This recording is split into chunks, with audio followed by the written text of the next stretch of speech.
Yeah, we could. Yeah. Thank you. can come in. Mm-hmm.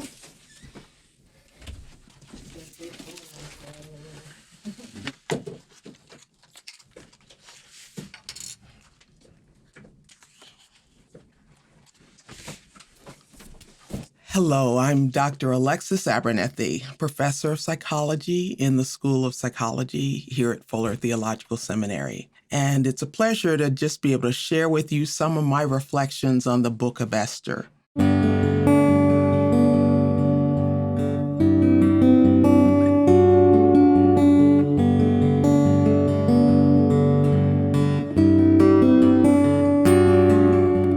One of the reasons that I find the book of Esther so inspirational is because it shows the development of a leader, and particularly a woman leader.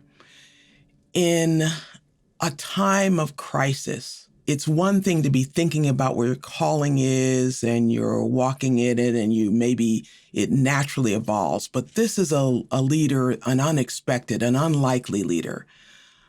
A woman who's, as a girl, her parents were killed. She's mentored by Mordecai, an uncle, who's faithfully done that. But then she becomes queen under very unusual circumstances.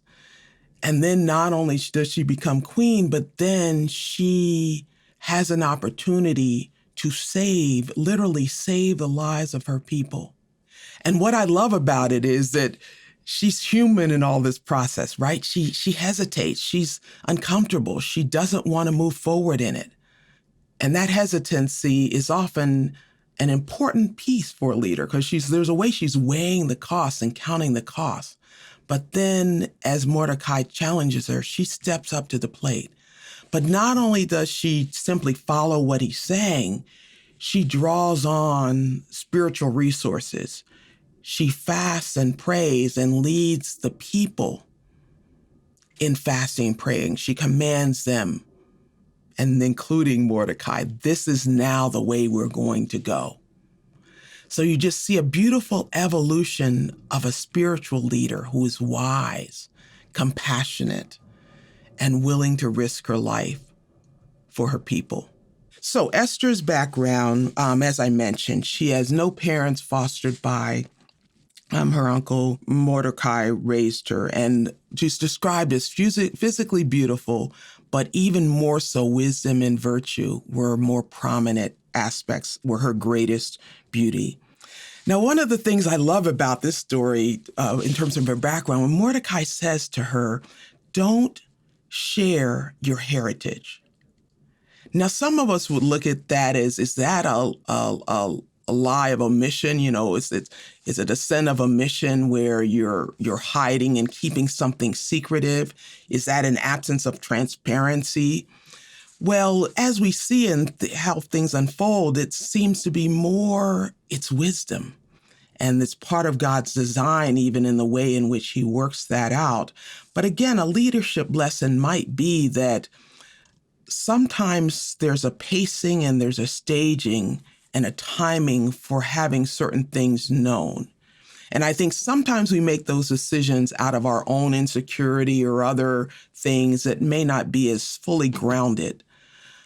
But I do think as leaders, we sometimes need to think about, well, what is it that people need to know and would be most important at this time, and really seeking the Lord in that, because we never know whether our own motives and our own perspectives might be blinding us or are motivating us more than what God might be saying.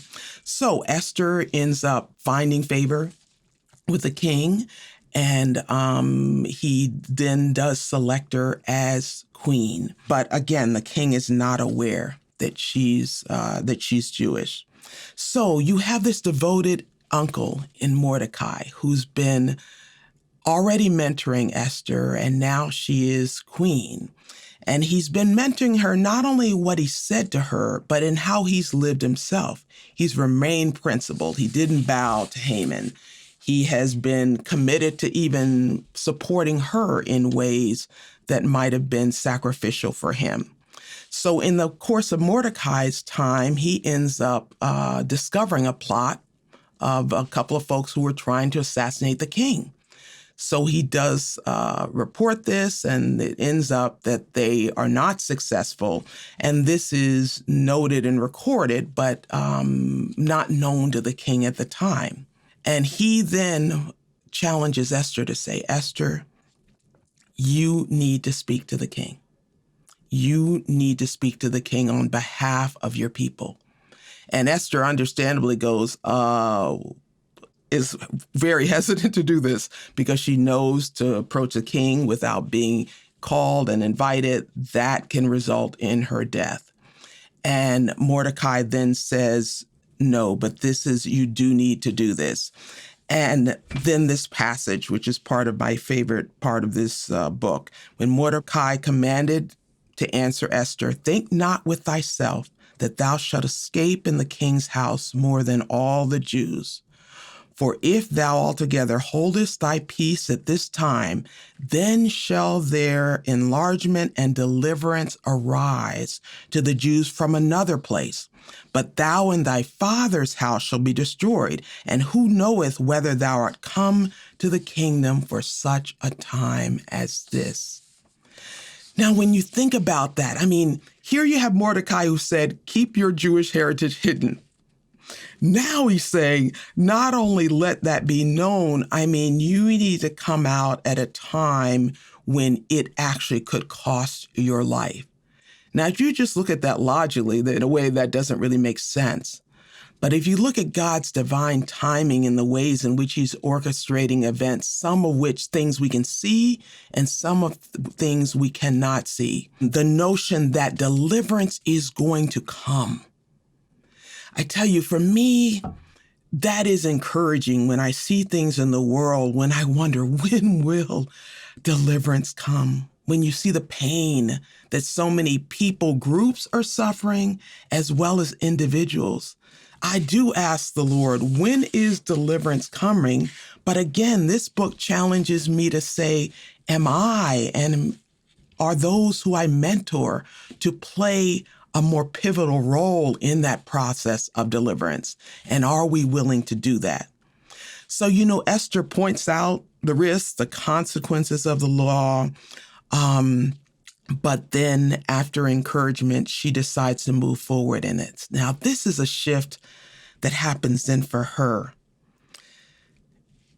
She is understanding that, okay, I need to do this, and I need to do this for my people. But the strength that she draws to do it is not only how Mordecai has mentored her and encouraged her to do this, but she calls on the people. Let us fast and pray.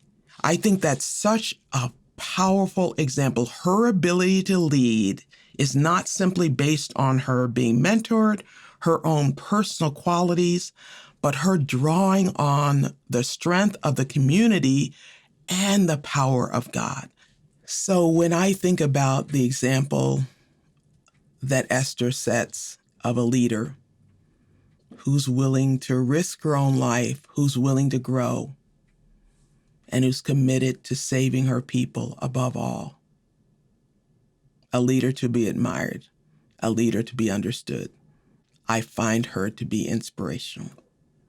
I hope you will continue to glean from her example of leadership.